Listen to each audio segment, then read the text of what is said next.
Hey friends, welcome back to my channel. So today's video is going to be way different than any other video I've ever done on my channel. Myself, my friends, my family, we are all grieving the loss of our beautiful Addie. Addie was my best friend's little sister, and today I want to share her story with you. I did get blessing from the family in order to do so, and so I'm honored to be able to share her story with you guys today. Addie, we're sharing her beautiful light and all that she brought to this world, but also her struggles with trauma, sexual abuse, and mental illness as well. Her journey with doctors to figure out her meds and therapy and the right balance that works for her. It's truly an important story to tell. I do want to say a quick trigger warning. If you are triggered by sexual abuse, depression, suicide, self-harm, PTSD, please maybe skip this one and I will catch you guys tomorrow for the next video. But if you are able to, please just watch Addie's story, even share it with people. It's just truly an important story to share. I'm honored to be able to have helped create this and to now be able to share it with you all as well. So here it is. Hey guys, so welcome back to the vlog. Hey guys, welcome back to the vlog. So guys, welcome back to our vlog. Back again with another banging video. Welcome to the Kelly family.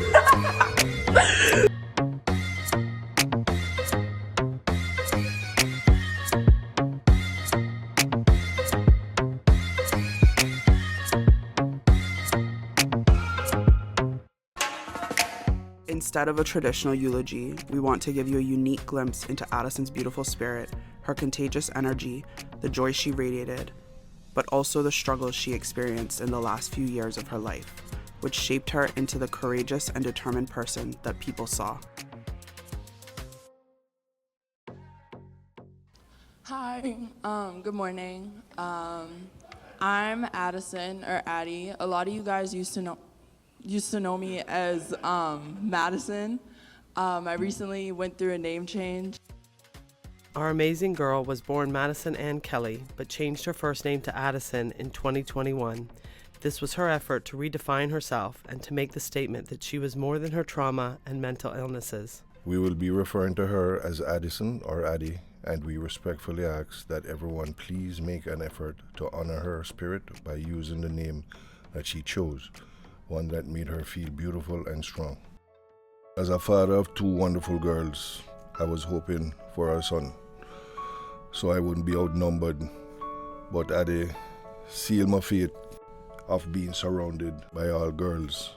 And once I saw her little face, that was it. Heart and everything popped. Say hi, Mama. Hi, Mama. How are you? How are you, Mama?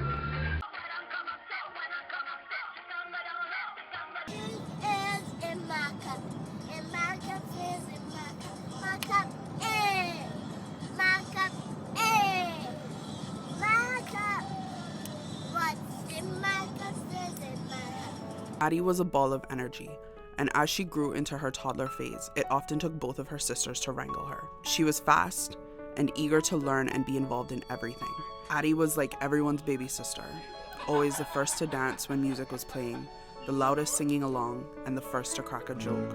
From time she was little, Addie loved fashion and makeup and always had fun with her outfits and makeup. As Addie got older, she struggled in school, and although she was tested at 9 years old, her ADHD and dyslexia went undiagnosed. It wasn't until age 11 that her learning disabilities were finally identified. Within this same time frame, Addie became a victim of sexual assault, which took place over an extended period of time. This abuse pushed her to begin self-harming. Once the self-harming came to light, Addie demonstrated incredible strength in opening up about the abuse that she had been experiencing. She began therapy immediately.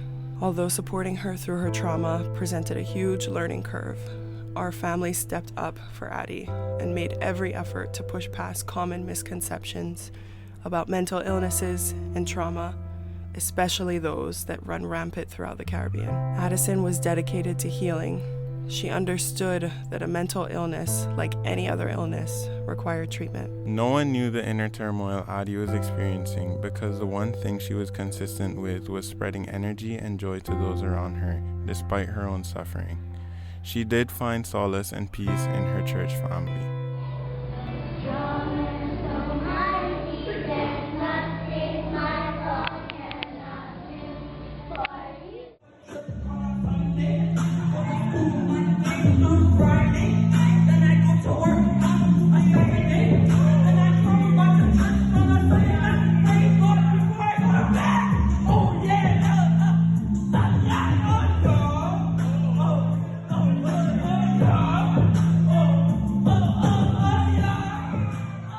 It was a safe haven for her, and she loved it dearly. Her relationship with God and her church family was so important to her, and she sought out every opportunity to be involved in the church, whether as a participant or a leader. A few years passed. Addie continued with her commitment to therapy, and we worked diligently to create a home environment that encouraged her to share her unfiltered thoughts and emotions, free of any concern about invalidation or dismissal from us. She began to express feelings of progress and stability and was no longer self-harming. Addie stayed active in the community, church, and participating in extracurricular activities like karate, football, and basketball. You look like it hurt. Ben, you look uncomfortable. Feeling better and ready for a change, Addie wanted to follow in her big sister's footsteps and go to boarding school. After going through the application process, she was accepted into 3 well-respected prep schools and ultimately decided on the Williston Northampton School in Western Massachusetts. I moved to boarding school to East Hampton, Massachusetts, and the first few months were really good. I was the only Baptist Christian there. Like, everyone else was Catholic or atheist, or they just didn't believe in God or anything. So I didn't really have anyone I could kind of lean on when it came to God and stuff. And as much as I tried to kind of attend services and stuff, it wasn't the same as being in person. So it was kind of hard the first few months, and then I came back in December for Christmas break, and I got really used to being back in church and being around people I grew up with. And when I went back up, it was really hard because I didn't have anyone to support me anymore, because I've known most of these people all of my life, and I just am meeting half of the people I go to boarding school with. And I was battling depression and PTSD, and it got to the point where I couldn't finish school, so I ended up coming back in March, and it was really hard.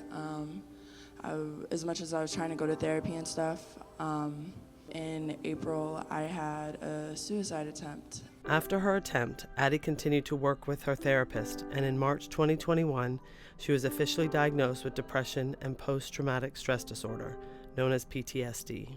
Addie's psychiatrist and therapist continued to work closely to find the right combination of medication. It was a puzzle we all worked together to solve, Addie included, trying to treat her depression and PTSD while simultaneously managing the learning disabilities and the symptoms stemming from her ADHD. Once we struck a good balance of medication, consistent therapy treatment, and effective coping methods, Addie was determined to stay active and engaged. During the summer, she found safe and fun outlets such as going to the beach, doing arts and crafts, and attending youth group. She also caught up on schoolwork in anticipation of starting again in the fall. In August, Addie's team of medical professionals, our family, and Addie herself all felt she was ready to return to boarding school. She did so with joy and exuberance, excitedly greeting her classmates when she returned. Sadly, 1 week later, she made a second suicide attempt, triggered by the callous, insensitive treatment from some students about her mental health. We knew it was time for something different. Addie herself announced her willingness to try a residential treatment facility and began earnestly searching for one.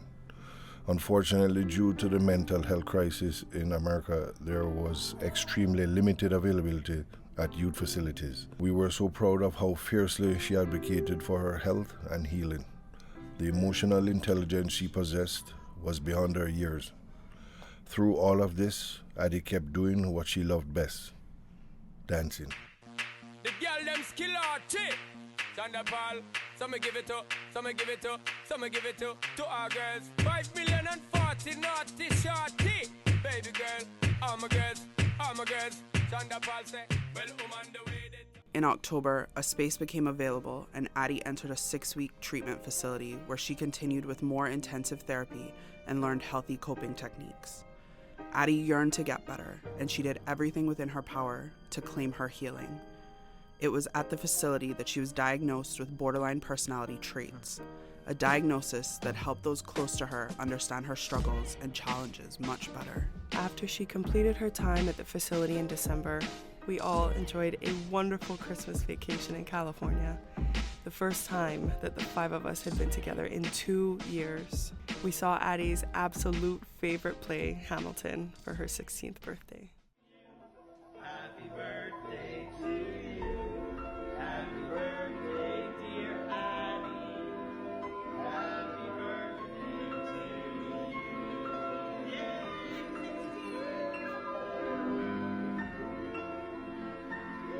In January, we returned home and Addie started grade 10 at Grace Christian Academy where, as expected, she quickly made friends. On her good days, we saw the beauty of her effortless ability to connect with anyone, and we also witnessed her determination to push through days when the pain was unbearable. On Tuesday, the 8th of February 2022, Addison, unable to continue her long, painful battle, chose to depart from our world, leaving her heartbroken family and friends behind. When we see sequential numbers on the clock, like 222 or 1111, we always list what we're grateful for. It's usually small things, like grateful for this sandwich or grateful for time with you. Since Addie left us, we've seen these numbers more frequently, and what we have been and will continue to be is grateful for you, Addie, always. Addison advocated for herself and others in a way that changed our family and anyone who came in contact with her. Wanted to share that because I know there's some people, old, young, everyone goes through some type of battle, and you're not alone. If no one here can help you, God can always help on you, and you can always lean on Him. She embraced every avenue of support so courageously that it inspired almost everyone who came in contact with her to step into their own truths, to follow her lead, and be unapologetically themselves. And though we will never fully understand why she left us the way she did, we wish more than anything Addie could be here to share this story with you herself. But we will continue to tell her story, to share in the joy of her memory. Her light, her energy, and her infectious laugh will be forever missed.